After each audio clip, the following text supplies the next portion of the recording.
Hello everyone, कैसे हैं आप सब। आई होप आप सब अच्छे होंगे। सो बच्चों, सितंबर एग्जाम अब आने को ही है और आप सबके लिए अब आ गया है फाइनल रिवीजन का टाइम। और मैं हर बार की तरह एक बार फिर से आपके लिए लेकर आया हूँ सितंबर 25 के लिए आपकी final revision of advance accounting subject. आपने कितने दिन इसमें लगाने हैं, कितना टाइम किस टॉपिक पे लगाना है, कितने चैप्टर किस दिन में खत्म हो जाने चाहिए, कितने एएस आपने कर लेने चाहिए, उसके रिगार्डिंग ये वीडियो है। ऑल्दो मैंने शुरुआत से ही इसमें 6 से 7 दिन का शेड्यूल दिया है और अगर आपके पास इतना इनफ टाइम है तो आप जरूर इसको फॉलो कीजिए, आपको बहुत बेटर रिजल्ट मिलेगा। इसका पहले भी पास्ट में काफी अच्छा रिजल्ट बच्चों का आया है इसको लेकर। लेकिन अगर इन केस आप थोड़ा प्लानिंग में पीछे चल रहे हैं या फिर आपका कुछ और रिवीजन पार्ट पेंडिंग है तो आप इसके साथ साथ भी कुछ और सब्जेक्ट को रिवाइज कर सकते हैं। मैंने अपनी तरफ से जो इसके लिए अच्छा बेस्ट टाइम हो सकता है वो निकाल के लिए आपके रखा है। जैसे कि आपका पेपर इस बार 4 सितंबर को है, तो हमें जो अपनी रिवीजन करनी स्टार्ट करनी चाहिए वो 28 अगस्त से स्टार्ट कर देनी चाहिए। और 28 अगस्त के अकॉर्डिंग आपका शेड्यूल बनेगा करीबन 7 डेज।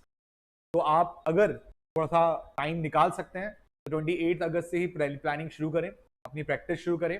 और अगर आप जो भी सब्जेक्ट साथ में पढ़ रहे हैं, आप सिंगल ग्रुप पढ़ रहे हैं, बोथ ग्रुप दे रहे हैं, एग्जाम दे रहे हैं, तो उसके बेसिस पर अपने पास उसी दिन में कुछ एक्स्ट्रा टाइम निकालकर इसकी प्लानिंग को पूरा करें।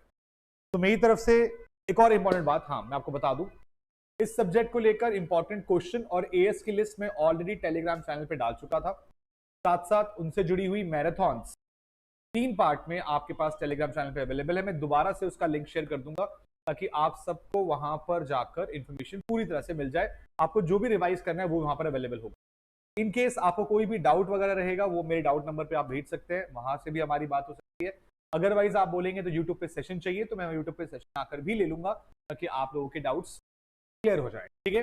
सो हमारी फर्स्ट रिवीजन जो फर्स्ट डे से रिवीजन स्टार्ट होगी वो है 28 अगस्त, जिसके लिए मैंने अपने पास 2 chapter financial statement of companies का और उसके अलावा buyback of equity share capital और साथ साथ 2 एएस भी रखे हैं, एएस 4 और 5।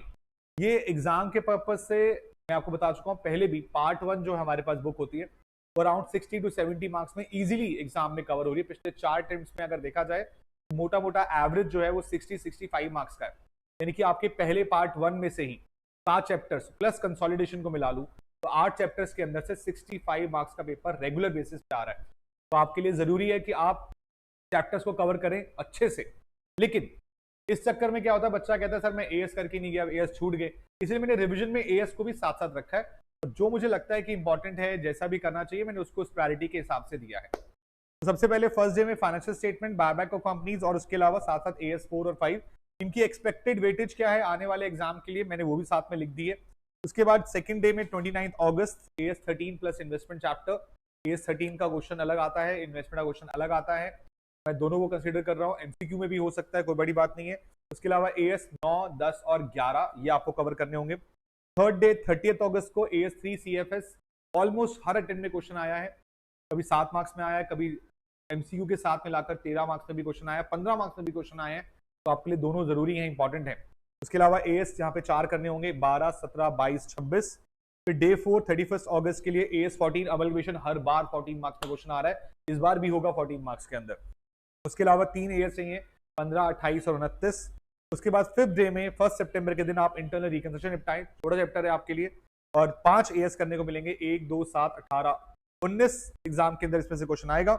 उसके अलावा 6th डे में आपके पास 2 सितंबर कंसोलिडेशन एएस 21, फिर से हर बार 14 मार्क्स की वेटेज आ रही है। पिछली बार भी एग्जाम के अंदर सीपीएल का क्वेश्चन आया था, प्लस छोटा क्वेश्चन आया था, इस बार सीबीएस क्वेश्चन आने के चांसेस पूरे पूरे हैं, बैलेंस शीट बनेगी क्वेश्चन के अंदर। और एएस 20, 23 और 27 ये तीनों के तीनों इससे जुड़े हुए हैं। 21 आपका ऑलरेडी हो जाएगा, 23, 27 भी कंसोलिडेशन में हेल्प करते हैं, तो वो भी आपके लिए काम के हैं। और 6th डे जिसमें आपका 3 सितंबर है, जिसमें आपको ब्रांच अकाउंटिंग 6 मार्क्स में हर अटेम्प्ट में आ रहा है, इस बार भी क्वेश्चन होगा। क्वेश्चन कौन सा होगा, कैसे होगा, मैंने आपको बता रखा है। वैसे मोस्ट प्रोबेबली डिपेंडेंट ब्रांचेस से आ रहा है, वहां से पूछ जाने ज्यादा चांसेस हैं आपके लिए। उसके अलावा एएस 16, 24, 25 और अगर थोड़ा टाइम बच जाता है तो लेटेस्ट आरटीपी एमटीपी जरूर देख लीजिएगा, कि कई बार वहां से एएस का क्वेश्चन या कोई आपके लिए एमसीक्यू का केस स्टडी क्वेश्चन वहां से निकल आएगा। सर एमसीक्यू कहां से करें, एमसीक्यू बेटा आईसीआई स्टडी मैट से जरूर करना, क्योंकि वहां से क्वेश्चन रिपीट होता है। और उसके अलावा जो भी लेटेस्ट आरटीपी एमटीपी है वहां से कर लीजिए। उसके अलावा बेसिकली आपको ये जो करने के लिए मैंने आपको पहले ही बोला, इंपॉर्टेंट क्वेश्चन लिस्ट में ऑलरेडी दे चुका हूं। हर एक के क्वेश्चन आप बार बार नहीं कर सकते, ऑब्वियस सी बात है, और लास्ट टाइम पे तो टाइम वैसे ही कम है। तो बार बार करना एक ही क्वेश्चन को पॉसिबल नहीं होगा आपके लिए, या बहुत सारे क्वेश्चन करना पॉसिबल नहीं होगा। तो मैंने सम अप करके 200 क्वेश्चन की लिस्ट बनाकर आप लोगों के लिए टेलीग्राम चैनल पे डाल दी है। पहले भी डाली थी, मैं दोबारा डाल दूंगा ताकि आप लोगों को के पास इस तरह की कोई दिक्कत ना आए। आप उन्हीं क्वेश्चंस को अगर करेंगे तो 70 to 80 मार्क्स इजीली आप लोगों को मिल जाएंगे। आप बेफिक्र होकर उसको फॉलो करें। सितंबर 25 के नाम से ऑलरेडी पेपर आपके पास एक फोल्डर वहां पड़ा हुआ है, अराउंड 235 प्लस क्वेश्चंस हैं, जिससे आपके ये चैप्टर के क्वेश्चन की अगर आपने कर लिया तो आपका सारा पार्ट कंप्लीट हो जाएगा। इंपॉर्टेंट एएस की लिस्ट भी मैंने यहाँ पे डाली हुई है। फर्स्ट प्रेफरेंस में कौन से हैं, सेकंड प्रेफरेंस में कौन से हैं, ये प्रॉपर डले हुए हैं। दूसरे बच्चे काफी मांगते हैं सर एएस की इंपॉर्टेंट क्वेश्चन के लिए दे दो। मैंने एएस ऑलरेडी दे रखे हैं बेटा, एएस यहीं से करिए। और क्वेश्चन करने के लिए क्या करना है, मेरी कॉपी जो मैंने क्लास में रिवाइज कराई है वो वाले क्वेश्चन भी आप कर लेंगे ना, क्लास वाले भी, उससे भी एएस कंप्लीट हो जाएगा। तो एक्स्ट्रा अलग से कुछ नहीं करना है। एग्जाम क्वेश्चन पे जरूर ध्यान दीजिएगा। इसके अलावा बाहर से पेपर नहीं आएगा। अकाउंट्स का पेपर हमेशा आसान आता है, हाँ लेंदी हो सकता है। 2 बैलेंस शीट एग्जाम में आती है, कंसोलिडेशन की, अमलगमेशन की, कई बार अगर फाइनल से स्टेटमेंट की आगे तो 3 भी जाती हैं। आपको 2 ही करनी पड़ेगी मैक्स टू मैक्स, लेकिन फिर भी टाइम लगेगा और टाइम कंज्यूमिंग तो है। एडवांस अकाउंटिंग का पेपर मुश्किल नहीं, लेंदी होता है। तो प्लीज इस चीज पे फोकस करें, जितना हो सके इस लिस्ट को फॉलो करें। आपके मार्क्स प्रॉपर बहुत बड़े तरीके से 70-80 इजीली बन जाएंगे। आप इस पे पूरा ध्यान लगाइएगा। आपने अच्छे से किया तो 90 प्लस भी जा सकते हैं, लेकिन मेहनत करनी पड़ेगी। तो इसीलिए प्लीज 28 अगस्त से अपनी रिवीजन स्टार्ट कर दीजिए और जितना हो सके इसमें रिटर्न प्रैक्टिस करने की कोशिश कीजिएगा। ऑडिट मत कीजिएगा इसका। अगर आप ऑडिट करने जाएंगे तो एग्जाम के अंदर पेपर लिखते वक्त आपको दिक्कतें आएंगी।